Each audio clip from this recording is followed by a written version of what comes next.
तीन साधु और एक विधवा औरत। अध्याय 1।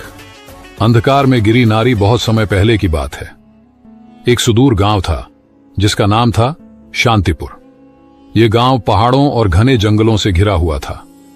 यहां के लोग सीधे सादे थे, खेतीबाड़ी करके जीवन यापन करते थे। हालांकि गांव का नाम शांतिपुर था, लेकिन वहां की गलियों में शांति कम और कड़वाहट ज्यादा थी।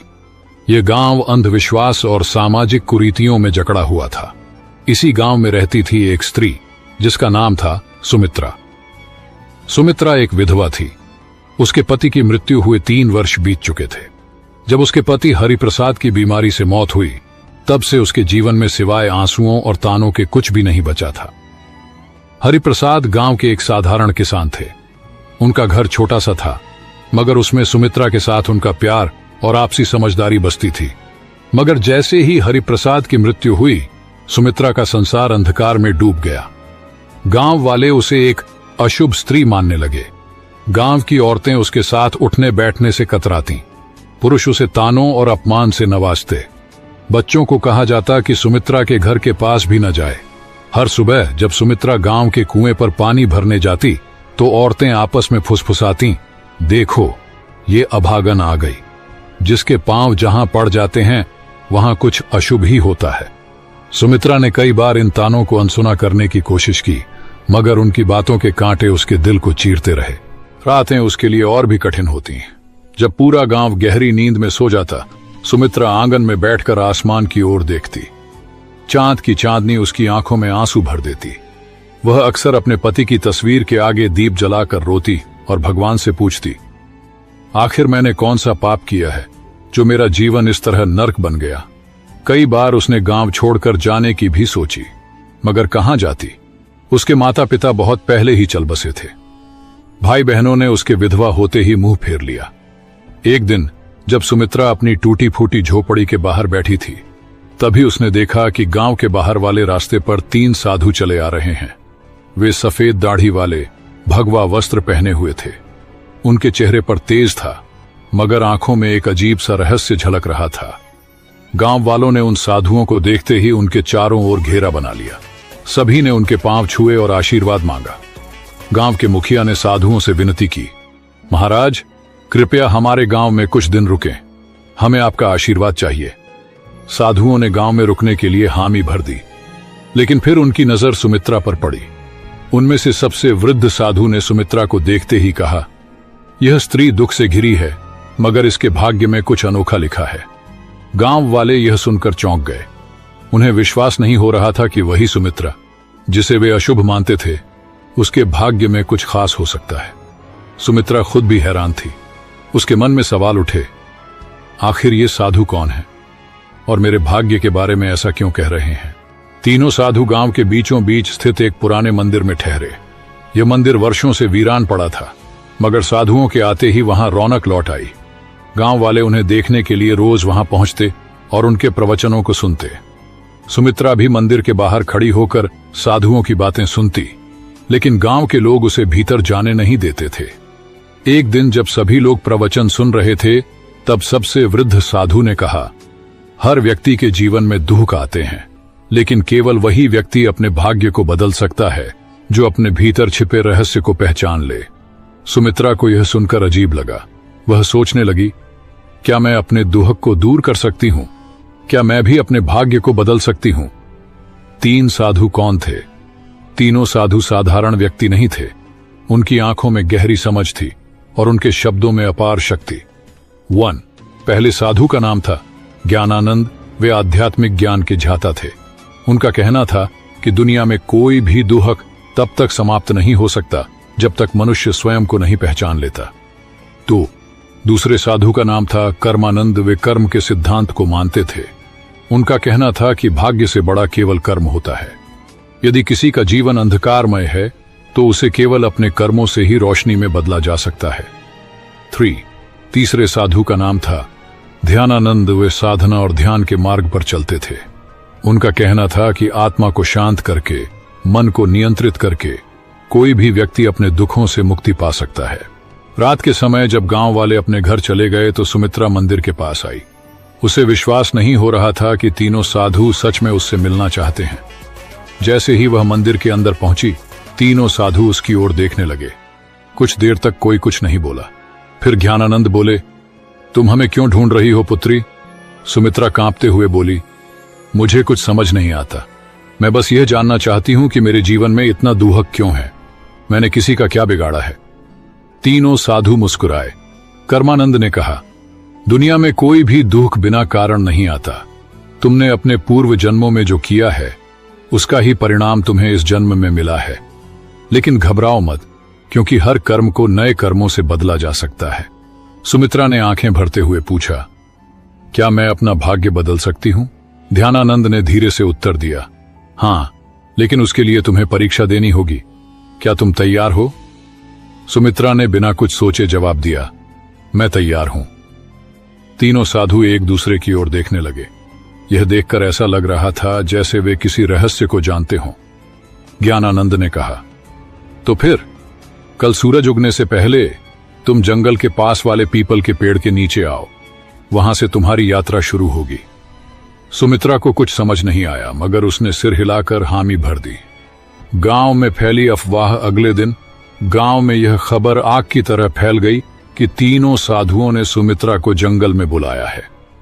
गांव के लोग आपस में चर्चा करने लगे, क्या ये साधु इसे कोई वरदान देने वाले हैं या फिर इसे श्राप मिलेगा? गांव की कुछ औरतें आपस में फुसफुसाने लगीं, कहीं ये साधु हमें धोखा तो नहीं दे रहे। लेकिन सुमित्रा को इन बातों से कोई फर्क नहीं पड़ा। उसे केवल इस बात की चिंता थी कि आखिर जंगल में उसके साथ क्या होने वाला है। उस रात सुमित्रा सो नहीं सकी। वह बार बार सोच रही थी, क्या सच में कोई मेरी मदद कर सकता है या यह भी सिर्फ एक और छलावा है? लेकिन अब वह ठान चुकी थी कि चाहे कुछ भी हो जाए, वह अगले दिन सूरज उगने से पहले जंगल के पास जाएगी। वे खड़े थे। वे गहरी तपस्या में लीन थे। उनके चारों ओर एक अद्भुत शांति फैली हुई थी। सुमित्रा ने हाथ जोड़कर प्रणाम किया और कहा, मैं आ गई हूं महाराज। अब मुझे बताइए कि मेरी परीक्षा क्या है? ज्ञानानंद ने आंखें खोलीं और बोले, यह संसार एक भ्रम है पुत्री। जो इसे समझ लेता है वही अपने भाग्य को बदल सकता है। लेकिन इससे पहले कि हम तुम्हें ज्ञान दें, तुम्हें अपनी परीक्षा देनी होगी। कर्मानंद ने कहा, हम तुम्हें इस जंगल में छोड़ रहे हैं। तुम्हें रात भर अकेले यहीं रहना होगा। ये जंगल बहुत रहस्यमयी है। यहां जंगली जानवर भी हैं और अदृश्य शक्तियां भी। लेकिन अगर तुमने अपना डर छोड़ दिया तो तुम पहली परीक्षा पास कर जाओगी। सुमित्रा को यह सुनकर झटका लगा। रात भर अकेले जंगल में वह डर गई थी, लेकिन उसने अपने भीतर हिम्मत जुटाई और कहा, मैं तैयार हूं। तीनों साधु मुस्कुराए और बोले, हम कल सुबह सूरज उगने के बाद यहां आएंगे। तब तक तुम्हें अकेले रहना होगा। इतना कहकर तीनों साधु जंगल के दूसरे छोर की ओर चले गए और सुमित्रा अकेली रह गई। शाम ढलते ही जंगल में अंधेरा छाने लगा। चारों ओर अजीब अजीब सी आवाजें आने लगी। दूर किसी पेड़ पर उल्लू बोल रहा था। झाड़ियों में कुछ सरसराने की आवाजें आ रही थीं। सुमित्रा ने अपने दिल को संभाला और एक पेड़ के नीचे बैठ गई। लेकिन जैसे ही रात गहराने लगी, भय भी बढ़ने लगा। अचानक उसे लगा कि कोई परछाई उसकी ओर बढ़ रही है। उसका दिल जोर जोर से धड़कने लगा। क्या यह कोई जंगली जानवर है या कोई भूत? लेकिन तभी उसे साधुओं की बात याद आई। अगर तुमने अपना डर छोड़ दिया तो तुम पहली परीक्षा पास कर जाओगी। उसने अपनी आंखें बंद की, गहरी सांस ली और खुद से कहा, मुझे डरना नहीं चाहिए। मैं यहां अकेली नहीं हूं। मेरे साथ भगवान है। जैसे ही उसने यह सोचा, वह परछाई धीरे धीरे गायब हो गई। रात भर वह इसी तरह अपने डर से लड़ती रही। कभी कोई आवाज सुनाई देती, कभी अजीब सा कंपन महसूस होता, लेकिन उसने खुद को शांत रखा और हिम्मत नहीं हारी। सुबह की पहली किरण और सफलता जैसे ही सूरज की पहली किरण जंगल में पड़ी, सुमित्रा ने राहत की सांस ली। थोड़ी देर बाद तीनों साधु वहां पहुंचे और देखा कि सुमित्रा मुस्कुरा रही है। ज्ञानानंद बोले, पुत्री, तुमने अपनी पहली परीक्षा पास कर ली। तुमने डर को जीत लिया। अब तुम्हारे जीवन में बड़ा बदलाव आने वाला है। सुमित्रा की आंखों में आशा की चमक थी। वह समझ गई थी कि डर केवल हमारे मन में होता है और जब हम उसका सामना करते हैं तो वह खुद ही समाप्त हो जाता है। सुमित्रा की पहली जीत जंगल में भय से भरी रात बिताने के बाद सुमित्रा की आंखों में अब डर की जगह आत्मविश्वास था। जब सूरज की पहली किरणें जंगल की शाखाओं से छनकर उसके चेहरे पर पड़ीं, तो उसने महसूस किया कि वह पहले से कहीं अधिक शांत और मजबूत हो चुकी थी। तीनों साधु मुस्कुरा रहे थे। ज्ञानानंद बोले, पुत्री, तुमने पहली परीक्षा पास कर ली, अब तुम तैयार हो दूसरी परीक्षा के लिए। सुमित्रा ने विनम्रता से सिर झुकाया और कहा, मैं तैयार हूं महाराज। 3 साधुओं का रहस्य। तीनों साधु सुमित्रा को लेकर एक पहाड़ी के ऊपर बने एक पुराने मंदिर में गए। यह मंदिर देखने में साधारण था, लेकिन वहां एक अजीब सी ऊर्जा महसूस हो रही थी। जैसे ही सुमित्रा ने मंदिर के द्वार पर कदम रखा, उसे अपने शरीर में एक हल्की कंपन महसूस हुई। तभी ध्यानानंद ने कहा, अब समय आ गया है कि हम तुम्हें अपने वास्तविक स्वरूप के बारे में बताएं। सुमित्रा चौंक गई। आपका वास्तविक स्वरूप? ज्ञानानंद ने अपनी आंखें बंद की और अचानक उनके शरीर से एक तेज प्रकाश निकलने लगा। उसी क्षण कर्मानंद और ध्यानानंद भी प्रकाश से घिर गए। कुछ ही क्षणों में उनके सामने साधारण मनुष्यों के बजाय 3 दिव्य प्राणियों की आकृतियां खड़ी थीं। वे देवता थे। सुमित्रा विस्मय से देखती रह गई। वह कुछ कह ही नहीं पाई। कर्मानंद बोले, हम साधारण साधु नहीं हैं पुत्री, हम तीनों ब्रह्मा, विष्णु और महेश के दूत हैं और इस पृथ्वी पर कुछ विशेष उद्देश्यों के लिए आए हैं। ध्यानानंद आगे बोले, हमें आदेश मिला था कि हम किसी ऐसे व्यक्ति की परीक्षा लें जो सच्चे मन से अपने भाग्य को बदलना चाहता हो, और हमने तुम्हें चुना। सुमित्रा की आंखों में आंसू आ गए। उसे अब समझ में आ रहा था कि ये साधु कोई आम संत नहीं थे। दूसरी परीक्षा, त्याग और समर्पण। ज्ञानानंद ने कहा, तुमने डर पर विजय पा ली, लेकिन अब तुम्हें एक और परीक्षा देनी होगी, त्याग की परीक्षा। सुमित्रा ने पूछा, क्या त्याग करना होगा? कर्मानंद बोले, तुम्हें अपने सबसे प्रिय वस्तु का त्याग करना होगा, वही वस्तु जिससे तुम्हारा सबसे अधिक लगाव हो। सुमित्रा सोच में पड़ गई। उसके पास वैसे भी कुछ नहीं था, मगर फिर उसे अपने पति की तस्वीर याद आई। हरिप्रसाद की मृत्यु के बाद वही एक चीज थी जिससे वह खुद को जोड़कर रखती थी। जब भी वह दुखी होती, उस तस्वीर को देखती और अपने पति को याद करती। उसने धीरे से पूछा, क्या मुझे अपने पति की तस्वीर छोड़नी होगी? ध्यानानंद बोले, अगर वही तुम्हारी सबसे प्रिय वस्तु है तो हां, लेकिन याद रखो, सच्चा त्याग तभी होता है जब वह स्वेच्छा से किया जाए। अगर तुम इस परीक्षा के लिए तैयार नहीं हो तो हम तुम्हें बाध्य नहीं करेंगे। सुमित्रा के मन में संघर्ष शुरू हो गया। क्या वह अपने पति की अंतिम निशानी को छोड़ सकती है? उसने कुछ देर सोचा और फिर कहा, अगर मेरे जीवन को बदलने के लिए यह आवश्यक है तो मैं तैयार हूं। तीनों साधु मुस्कुरा उठे। तो जाओ और अपनी सबसे प्रिय वस्तु को गांव के तालाब में प्रवाहित कर दो। त्याग का क्षण। सुमित्रा गांव वापस आई और अपनी झोपड़ी में गई। वहां एक पुराने संदूक में वह तस्वीर रखी हुई थी। उसने कांपते हाथों से उसे उठाया और तालाब की ओर चल पड़ी। गांव के कुछ लोग उसे ऐसा करते देख रहे थे। वे आपस में बातें कर रहे थे, अब यह पागल हो गई है, अपने पति की तस्वीर क्यों फेंक रही है? लेकिन सुमित्रा ने उनकी बातों पर ध्यान नहीं दिया। उसने धीरे से तस्वीर को पानी में प्रवाहित कर दिया। जैसे ही तस्वीर पानी में डूबी, उसे महसूस हुआ कि उसके दिल का सारा भार भी पानी में समा गया है। अब वह हल्का महसूस कर रही थी। दूसरी परीक्षा सफल। जैसे ही वह वापस जंगल में पहुंची, तीनों साधु वहां खड़े थे। ज्ञानानंद बोले, पुत्री, तुमने त्याग की परीक्षा भी पास कर ली। अब तुम उस बंधन से मुक्त हो चुकी हो जो तुम्हें अतीत से जोड़कर रखता था। सुमित्रा को अब सच में लगने लगा कि उसका जीवन बदल रहा है। ध्यानानंद बोले, अब तुम्हारी अंतिम और सबसे कठिन परीक्षा बाकी है। सुमित्रा ने सिर झुका लिया। मैं तैयार हूं महाराज। तीसरी और सबसे कठिन परीक्षा। सुमित्रा ने भय और त्याग की परीक्षा पास कर ली थी। अब वह पहले से कहीं अधिक मजबूत और आत्मविश्वासी महसूस कर रही थी, लेकिन उसे नहीं पता था कि उसकी सबसे कठिन परीक्षा अभी बाकी थी। तीनों साधु मंदिर के भीतर खड़े थे। जब सुमित्रा वहां पहुंची तो ज्ञानानंद ने गंभीर स्वर में कहा, पुत्री, अब तुम्हारी अंतिम परीक्षा का समय आ गया है। सुमित्रा ने सिर झुकाकर कहा, मैं तैयार हूं महाराज। ध्यानानंद बोले, यह परीक्षा तुम्हारी आत्मा की परीक्षा है। तुम्हें यह सिद्ध करना होगा कि तुम केवल अपने लिए नहीं बल्कि दूसरों के लिए भी जी सकती हो। सुमित्रा ने आश्चर्य से पूछा, मुझे क्या करना होगा? कर्मानंद ने कहा, गांव में एक वृद्ध महिला रहती है जिसका कोई सहारा नहीं है। वह भूखी और बीमार है। तुम्हें अपना सारा भोजन और अपनी झोपड़ी उसे देनी होगी, और फिर तुम्हें जंगल में जाकर 7 दिन तक ध्यान करना होगा, बिना भोजन और पानी के। यह सुनकर सुमित्रा स्तब्ध रह गई।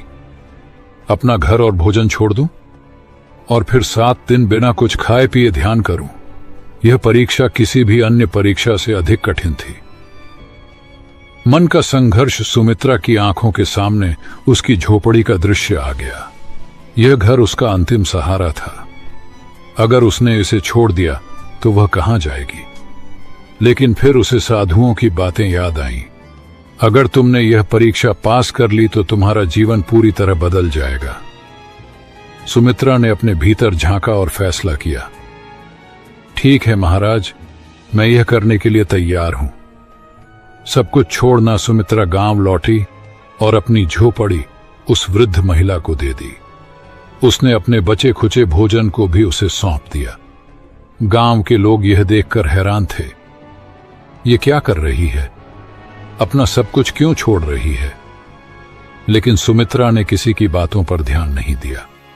वह सीधा जंगल की ओर बढ़ गई, जहां उसे 7 दिन तक ध्यान करना था।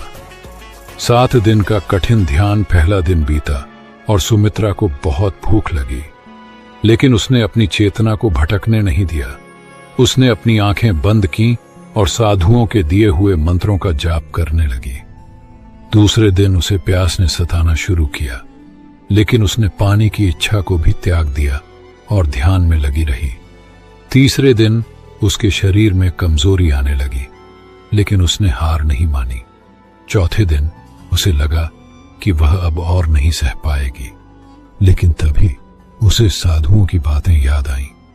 सच्ची शक्ति शरीर में नहीं, मन में होती है। 5वें और 6ठे दिन वह पूरी तरह ध्यान में डूब गई थी। अब उसे भूख प्यास महसूस ही नहीं हो रही थी। 7वें दिन जब सूरज उगा तो कुछ अद्भुत हुआ।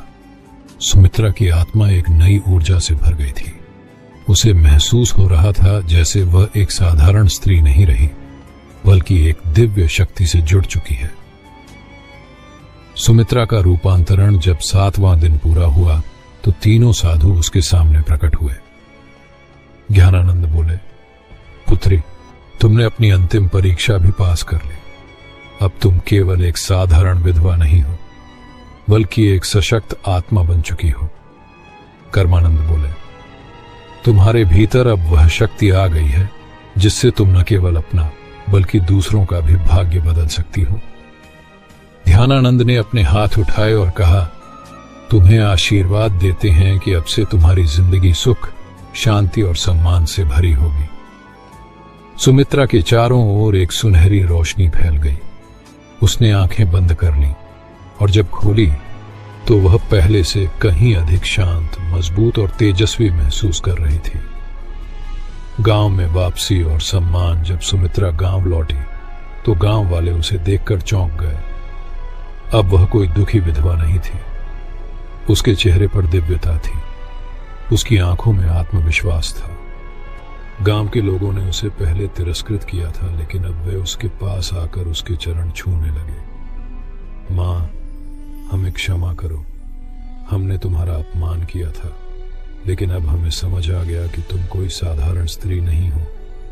सुमित्रा मुस्कुराई और कहा, सच्ची शक्ति बाहर नहीं, हमारे भीतर होती है।